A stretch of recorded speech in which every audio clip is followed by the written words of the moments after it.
everybody, and welcome to the Tuesday Buzz.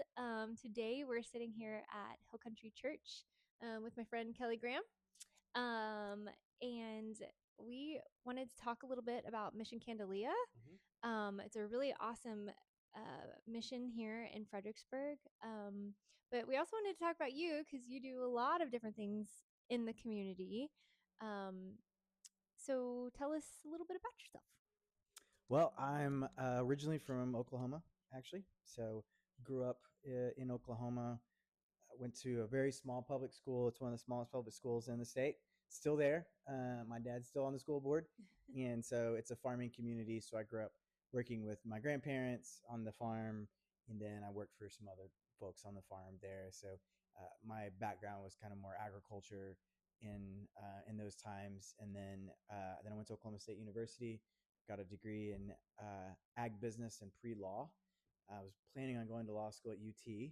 Then I discovered that I really don't like people from Oklahoma going to law school there. So, anyways, and then I got involved with Campus Crusade for Christ and kind of fell in love with ministry. And I had a pastor there that went to Dallas Theological Seminary. And so I decided, okay, I want to go get I wanted to get a PhD originally. So I went to Dallas Theological Seminary. My plan was to get a PhD in higher education.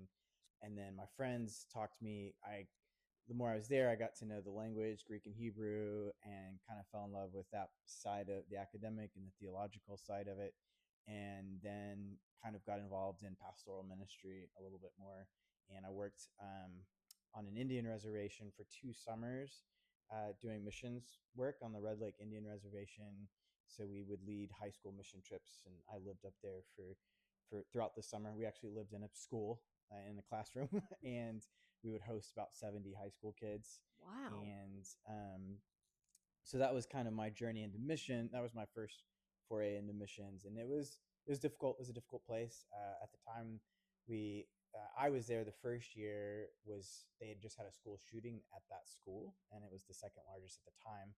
It's been eclipsed now, unfortunately, but it was also really it was a good experience of leading groups, and I just had a staff of 3. So I always kind of laugh when I hear about these camp counselors that have these massive staffs, and I'm like, I had only 3 people. So, but yeah. So then after that, I decided I started applying for jobs, and um, after I graduated with a master's of theology and pastoral ministry from Dallas Theological Seminary, started looking for jobs, and I actually did not even apply for a job in Fredericksburg. It was an auto-generated resume. And Okay. yeah, so they called me and they said they weren't interested, and they gave the reasons why, and I told them those were not good reasons. And so then they replied back and said, okay, we'll give you a shot. And then I wound up in Fredericksburg. Wow, that's Yeah. crazy. So you went from up there to down here. Yes, I've been 281 is actually only goes about 30 miles from my hometown, so I'm within range still of of of that. But yes, it's about 10 hours from my hometown in Oklahoma. Wow. Okay. So, when you got the position here, what were you doing? I was the associate pastor and youth pastor, Nice. and I grew up in a small church, didn't even have youth ministry, but Wow. I just got really involved in that later in life, and I kind of had a knack for the problem kids. So we have a ditch here at the church that they used to love to skate and BMX in, Mm-hmm. and I so remember that. the deacons at the time asked me to tell them to stop, and Mm-hmm. so I did. I bought them pizza and built some skate ramps in the gym, and That's funny. yeah, they were like, "That's not exactly what we meant." And I was like, "Well, They gotta I don't tell know," them. but actually, it's kind of cool because I with Mission to Candelia, I worked with who was the municipal judge at the time, um, and she told me that the number of skating and illegal BMXing tickets dropped by over 200 when we started letting the Wow. kids come and hang out at the church and skate and do stuff in the gym. That's And cool. so yeah, so it's like it's not illegal to dribble a basketball down Main Street, but apparently it's illegal to skate. And I was like, I don't think those should be equivalents. And Right. Yeah. so yeah, it was a little bit of a battle because it can be some rough kids, but that's kind of the fun part of it is providing a home and a space for people. Yeah. So Well, and that's what God calls us to do, right? right, yes, exactly. Not yell Yeah, at him, but invite him in and yeah, tell him who he is.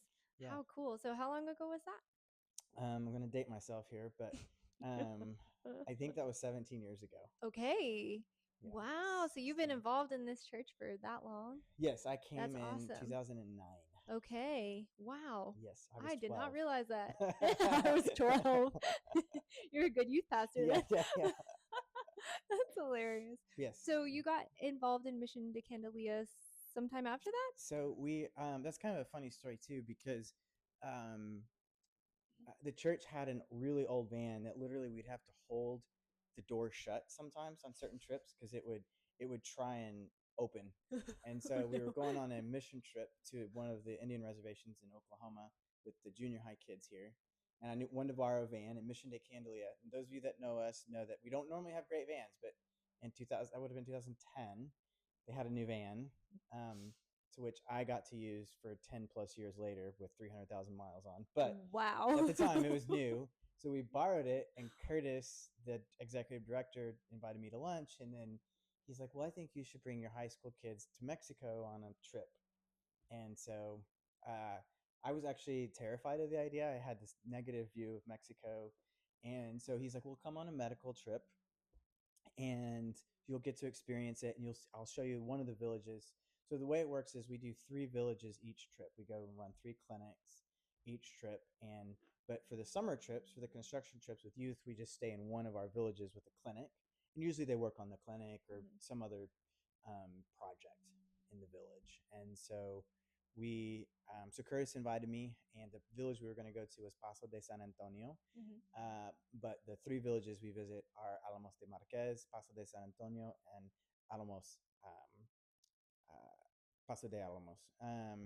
And so I went on that trip, and this was a story I like to tell everybody. Is I was scared about crossing and everything, which in the end it was nothing. It's in the desert. It's in the middle of nowhere, south of Big Bend. Essentially, it's south. That village is south and west of Big Okay. Bend. It's in the middle of nowhere. There's nothing there, but Like a there are desert. people. There are people. But so I actually would set up my cot. You basically camp, and I would set up my cot away from the group because my theory was when they all get killed, somebody has to go back to the United States and tell them.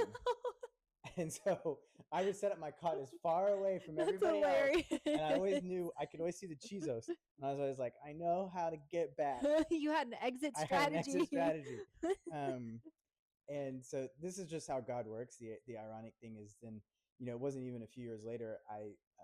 There was a kid that was working here, going to our church, and he was working here for a horseshoer, and he was from Mexico and from central Mexico, Querétaro, and became good friends. And then next thing I know, I'm driving my own car to Mexico City and Querétaro, and Wow. and it went from being scared of it to like No big I deal. mean, I was in Mexico this weekend, just on the border Wow. with the Rotary program. Oh my gosh, so you You know, just go. yeah, it's only It's three totally cool. hours. It's only 3.5 hours Yeah. from here, so it's not the big scary thing that it's kind of made out to be. And Right. yeah, God's taught me a lot through all those things I've already talked about. But Yeah. from the Indian reservation to working with Mission de Candelia, and so in 2016, I started leading 4 medical trips a year. So we have 9 villages Okay. that we serve, and we provide all their maintenance medicine. So think heart, high blood pressure, diabetes, anything that's a maintenance medication. Right. We also do some pain management as well, but we go every 180 days to each village, Okay. and we have full charts. We have it just like a normal clinic. Mhm. So I got involved with that in 2016, just leading those. And what I love about these is we have some. So this is going to be our 40th year. Wow, that's incredible. Yeah, of going. Wow, Um, that's really incredible. That's a long time. so we're excited, and what's cool is we have some charts that Mhm. go back 40 years on people. Wow. So it's not like we're not. So a lot of mission organizations, they kind of just pop in And pop and out pop and out. then yeah. But we've been going for 40 years. We have charts on these Consistency. people. Yes, we want consistency, that they get to know our doctors, they get to know our people, they trust us. Yeah. And so that's one of the cool things I think that we do at the mission is that I know it's an odd thing to point to, but we have charts on these people going back. Now we have grandkids of people that were children, Wow, that's you know. amazing. So Yeah, that's making an eternal difference in these people's yes. lives. Yeah. And one of the things I always say is they feel forgotten. And I feel Mhm. like a lot of people even here maybe feel forgotten. I think Yeah. that's a good reminder in ministry is there's a lot of people that feel forgotten. Mhm. And just a simple thing as a checkup, a clinic visit, Yeah. church service. We do a church service at each village, which I think is really important because they don't have regular pastors anymore, unfortunately. And there's some, but there's some rotating ones. But so that's one of the cool things that we get to do. That's And amazing. one of the things I love too is it gets to be, I always think of what Jesus did, and he went around preaching and teaching, yes, but also what? Healing Loving and and healing and care. hanging Yeah. And out so and like providing something physical to me Mhm. is pretty important. Mhm. There's a value, we talk about the physical resurrection. Yeah. There's a value in not just preaching and teaching only, but Yeah. in physically providing for people I that love need that. something. Yeah. So So do you have like scheduled times when they so like do these people know say they know you're going to come every February 13th or do they have like some kind of time where they know that you're going to come every single year at this? yes, as a whole, mostly they know whenever their medicines are about to run out, they know that Okay, so we that's try not yeah. to ever let their medicines run out. So, Mhm. but yes, we have a fall and a spring schedule. So we go to what we call San Vicente route. That's 3 villages in September, and then it's usually the third week of September, and they're always a Wednesday to a Sunday, Okay. except spring break week because we don't want the spring break crowds. So we do that one Tuesday Okay. to Saturday. Okay. But they're always a Wednesday to Sunday, 5 days. Um, and you don't need to be a medical professional to go. In fact, we only need 2, really. Wow, Everybody okay. else we can train you on Yeah. labs and intake and pharmacy and just honestly because we move a whole clinic, so Mhm. just hands and Right. feet to help Mhm. people to play with kids. Because the Sign me kids, up. a lot of times the school teachers will just let out school, Oh, and so the wow. kids just stay at the clinic all day, like Okay. wanting to play and color Oh, and that's so cool. there's lots of jobs. A lot of people think, oh, I'm not a medical professional or I don't speak Spanish. The kids don't care. I can teach Okay. you the word for balloon, bubbles, and coloring, and those are the 3 words you probably need. You'll figure out hide and seek and everything else Oh, later. that's so cool. They love this game called Zombies, and they call it Okay. Zombies, so you'll figure out how to How neat. play zombies with them. Wow. Okay. See, Which I thought you had to be a medical professional to go on those things. So that's no, really we good. don't That's actually. good to know. I'm not. Yeah. Well, um, and I call myself the pharmacist, but because that's kind of I keep our medicine inventory and very everything. good. I never thought I would know this much about medicine, but my sister will ask me be like, oh, I'm doing this. I'm like, I don't know. You need to talk to your pediatrician about that dosage. I'm not sure about that dosage. You're experienced now. So Yeah. yeah, Knowledgeable. yeah, but yeah, no, you don't need to. Just anybody that wants to be the hands and feet of Christ is kind of what we need. And then we do construction trips too with high school kids, and we have this well child clinic coming up here. That's a 1-day trip that we just do on the border, and then we do a Christmas trip, which is really fun too. We take gifts down, Oh, and we so have this big cool. barbecue. Josh Allen of Jack and Adams Bike Shop, he smokes a brisket for us, and Oh my we gosh. take this giant brisket down and feed about 100 some people. So Wow. That is a giant brisket. um, well, it's a couple briskets Okay, actually. I was like, Yeah, it's a whoa, couple giant it's a big briskets, old brisket. but yeah, about 80 pounds. Wow. So yeah, so it's just so there's lots of opportunities to get involved, and you can help even on this side of the border. We do take old pill bottles that are clean and Okay. donated medicines, even expired meds are okay. We don't take narcotics. Please don't bring me any narcotics. Um, but yes, we do take other donated medicines and So items like that. if people want to donate, where do they go to donate these So we do have an items? office, 2042 North Lano. It's Okay. As you're heading out of as town. you're going out of town to Lano. Hmm. It's on the left over there. It's what used to be the Disciples of Christ Church Yeah. in town. Okay. And so there's a sign there, Mission Day Candelia, and you can drop off stuff there, and we put it on the porch.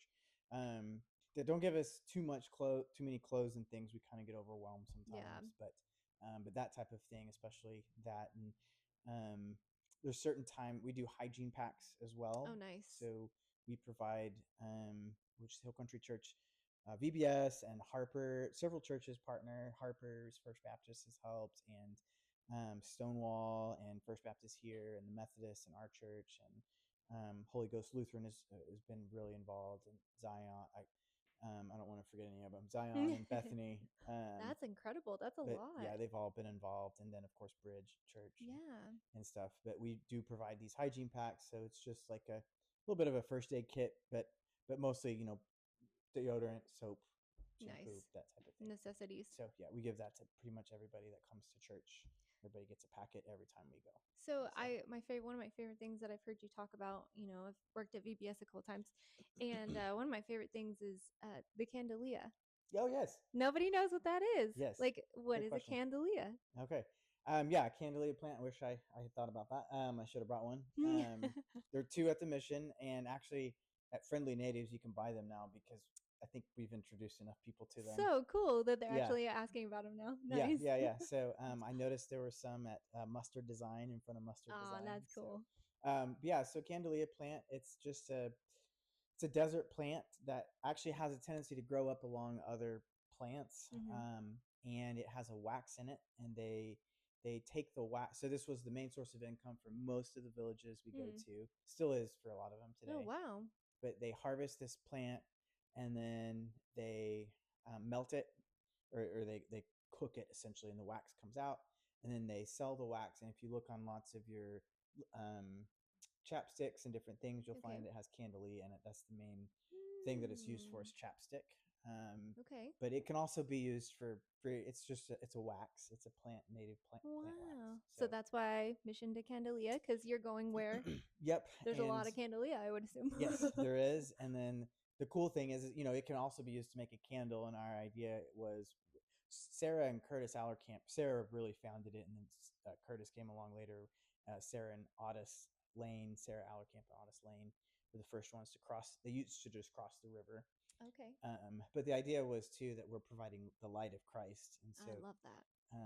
the candelia plant also produces wax, which allows it to produce, A which candle. could be a candle as well. Wow, that's So so cool. yeah, that's where the Well, name and comes. it's pretty neat because this would be the second Tuesday buzz that we've heard the Allercamps mentioned Okay. because, we went to the Good Samaritan, Oh yes. and they were highly talked about there too. They're just great people, all around great people, and they have such a heart for um, people. Like Yes. they do, right? They're just Yes. great people. Can you tell us a little bit about them? Yeah. So Sarah Allerkamp was a nurse. Curtis, he's done lots of things. He's Mm-hmm. kind of a jack of all trades in life, and he's worked at a rehab facilities and other things. He's more of a jack of all trades than I am because he can fix anything. I am not a mechanic, so unfortunately, we break down.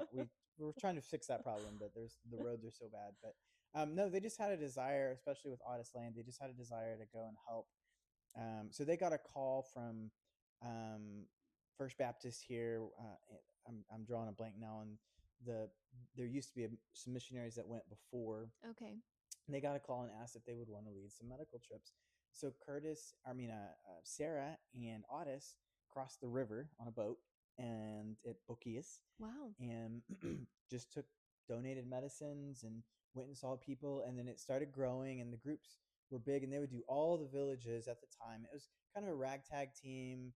It was all donated meds. They didn't have a formulary or anything. And over Mm-hmm. time, Curtis then started kind of developing out the programming. They didn't do church services at first, Okay. and devotions in the morning, and so, but it just kind of started out as desire to go and serve these villages in Mexico that are, they're so isolated. Yeah.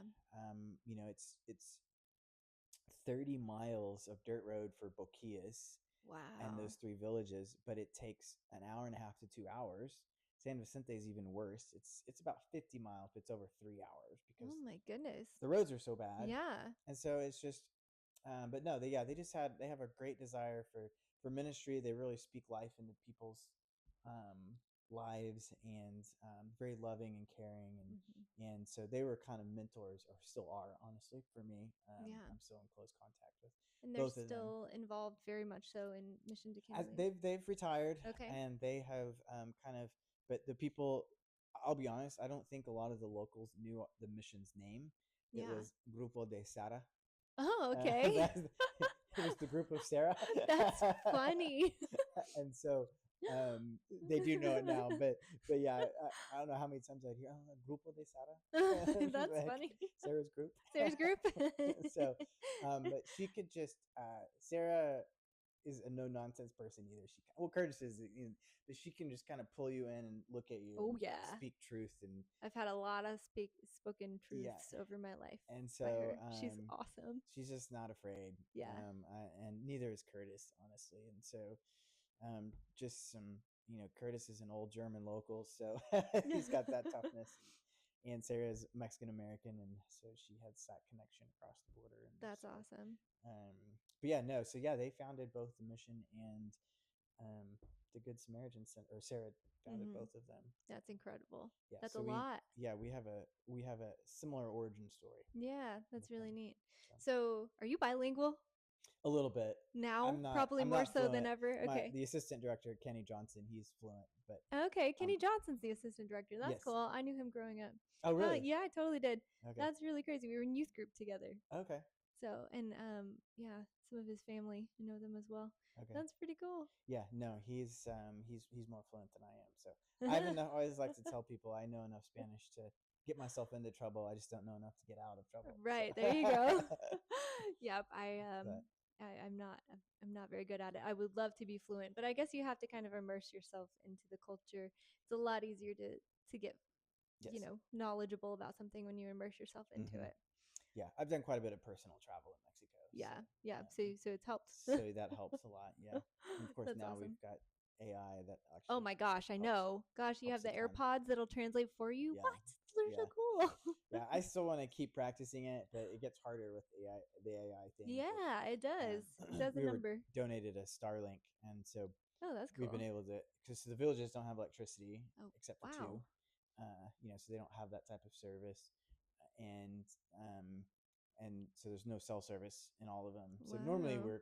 we used to have an old satellite phone. Mhm. I kind of like not having service. That would be You're nice, checked out. You just get to honestly. camp under the stars, and And just it's great. listen to But God. modern times, so we've got a Starlink now that I intentionally unplug for hours a day. Yeah. But it can actually live translate church services, which is kind of cool. Wow. So That's we can extremely kind of, because cool. there's a great pastor there named Esteban that kind of travels around, and he's full of the Spirit, and I can usually keep up with him, but he gets to going pretty fast sometimes. And so now with my live translate, I can It'll just yep, it just right there. follows along. And So yeah, cool. it is really cool. How So helpful. it's very helpful. It can't switch back and forth, so it doesn't do, if somebody speaks in English, it Yeah. gets confused. Jumbled and Yeah, and meh. so then it loses its spot. But Yeah. yeah, no, it's been actually kind of a cool thing. I think there'll be a future, and we'd love to see the teaching side of it expand. Mhm. Get more pastors or people that are just lay people that are good teachers to go down, and Yeah. if we can better use translations and AI stuff to, they're just really hungry for the Word of God, really Right. hungry. That's amazing. And so just getting more people down there that can speak truth, because a lot of them are believers, they just don't have The resource. education and the resources. And Mhm. so just trying to provide that encouragement, that's one of the big things that I feel like the mission does, is encourage. Even the people that go, they always get blessed. Yeah. And I think we underestimate the ministry of encouragement Mhm. sometimes, and how important it is to encourage people. And I'm not very good at that. I would rather just show up and provide. Yeah, but right. but it's important to provide encouragement. Yeah, So that's huge. And I mean, I think that takes a person a long way. Just even just one little word of encouragement can yes, push somebody yeah, past a limit that they didn't know they had. So, for Hill Country Church, you said when you started, you were the youth minister as well as associate pastor. yes. And so now, for those who don't know, what do you do for Hill Country Church? I have no idea. Yeah, all the things. Yes, I told them that I wanted my title to be the drip pan pastor. That's Whatever you need funny. me to do. Whatever, I'll do it. Yeah, when I first got back, we had these the family nights, and Okay. there was a few times we needed, and I wound up cooking like the chili for like So you're a 150 chef? people. Yeah, I do like to cook. Yes, I don't bake. Don't ask me to bake anything, but I do like to cook. But yeah, so no, I'm associate pastor here now, part time. Very cool. So I'm part time everywhere. I have no full time job. Okay. I just have like four So you're a part time. full-time, part-time Yes, I'm person. full time, but yes, no, Part-time. I'm just part time, and I'm actually only technically part time at the mission as well. But I'm the executive director there, and then here I'm the associate pastor. And before, so I was here for 8 years Okay. before, and I was the associate pastor and youth pastor. Nice. Okay. And back then we didn't have Caleb Dale, so I had to do all the soundboard and All the music things. stuff too. But Wow. Caleb's a giant blessing. So of course the church has grown since A then. lot. But yes, Right. which is a huge blessing too. But yeah, I came here under Pastor John Harrelson. Great guy. Yes, Gosh, he and was amazing. so yeah, no, that was an awesome blessing, and it's always been a blessing to be at Whole Country Church. Yeah. Great people, great staff, great pastors, and so It's a lot of heart here, I've noticed. mhm. Yeah. Yeah, they there's I feel like we do the least. I'm sorry, I reversed that. We do the most with the least amount of people. Yeah. I feel like Okay. we just maximize everybody in a good Yeah. way. That's Like awesome. we try and equip people to kind of go out. Like we don't have a ton of programming ourselves as a Right. church, but we have tons of programming happening at our church, which I Yeah. think we're sending out and enabling people to do that, which I think is a healthy That's huge. model. Yeah. Yeah, That's really good. yeah. So when you leave here this afternoon, you're going to Young Life. Yes, we have Okay. So that's Mr. Christmas another Tree this evening. another thing you do. Yes. Okay. Yep. So That- Young Life, Randy Harding is the area director, and um, I don't know. I got roped into this. I was tricked into it. God's tricked me into ministry most of my life, I feel like. So that's been a blessing, but I was tricked into it years ago. And but yes, we do Young Life every Monday. Nice. I actually don't know what time it starts. I get there at 6:30. I don't know when the kids come, but You just stay there till seven everybody 47. shows up and I think leaves. it's always an airplane number, so I think it starts at 7:47. But Young Life is an outreach program, Nice. and it's designed to. It's very intentional to display the gospel. And if y'all don't know how Young Life works, um, its goal is we start with describing the world as broken, and as the year progresses, we progress through the gospel message, through the cross, through redemption, through resurrection, and then a life in Christ. And we do that every year. We walk through the entire gospel message each week. Wow. There's a different segment, and camps even designed to move that way. That's cool. And so it's got a lot of intentionality behind it. So I'm a huge fan of Young Life and supporting them. And their goal is just to outreach. Right now, it's just high school age kids. Okay. Hopefully, we will be able to expand to junior high in the That's future. But amazing. yeah, it's a great ministry. I highly recommend it. Yeah. And it's again, it Young Life knows their purpose, and their goal Hmm. is to reach kids Yeah. That's great. with the gospel, with the message of the love of Christ. So. That's amazing. So, if you're encouraging those to go, how can they reach out to get involved in Young Life? If they want their kids, or maybe If there's you a want your teen kids to go, watching. it's Mondays at 7:47 at Okay. Hondo's. Hondos. Nice. Hondo's they're very generous, and so we have it there.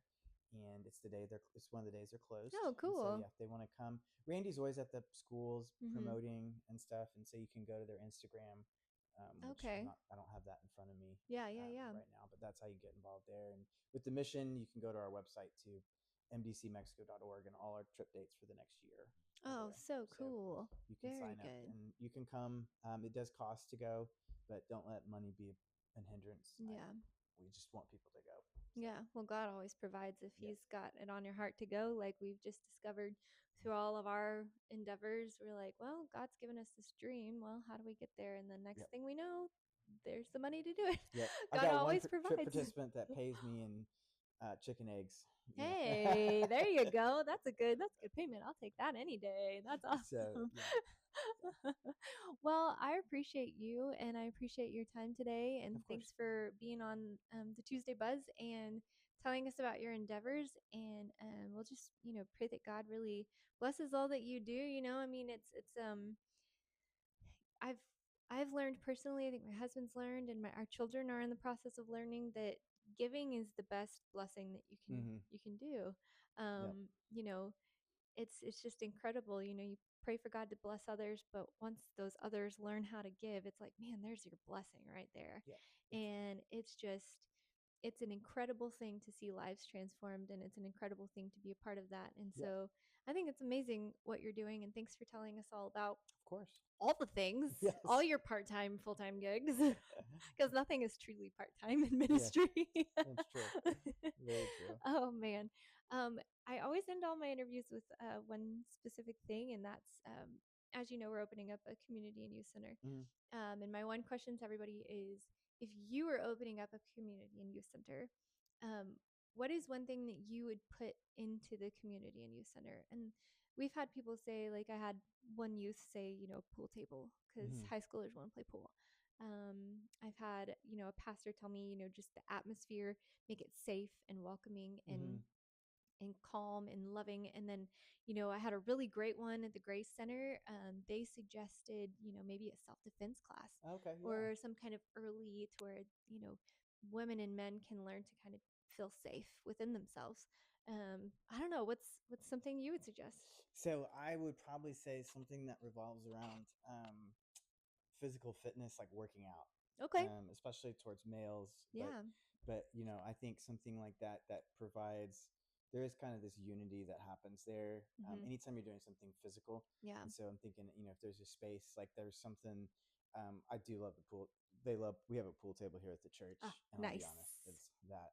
And I think I'm allowed to say this, but playing poker teaches high school kids actually a ton of things. Yeah. To be honest. Well, and honestly, math class, we used to play poker. Yes.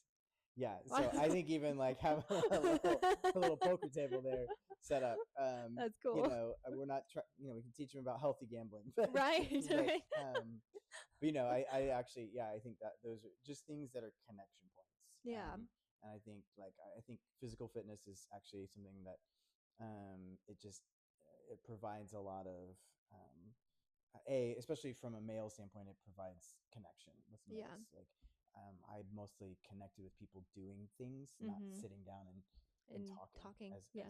as a kid. Right. It was, we were physically doing something, and so Yeah. any way we can create that environment, I think, is the best thing. That's Yeah. awesome. I So love that. Well, thank you. And I think sounds funny, but I think the poker thing's kind of cool. I yeah, mean, yeah, like, you make it not so taboo and you make it like, hey, we're going to teach you how to play it. yeah. Now we're going to play it in a good way. Like, I Well, don't know. yeah, and I think it teaches you how to interact with people, and I just think there's so many things to be learned from. It's good business. Yeah, Business, so right? I actually play poker with the students quite often, That's cool. and we actually have, like, sometimes then they'll be like, "Well, tell us about, like, and they'll even have these other conversations about dating and stuff. It you can Opens a door, It opens right? a door, yeah, Yeah, that's and so cool.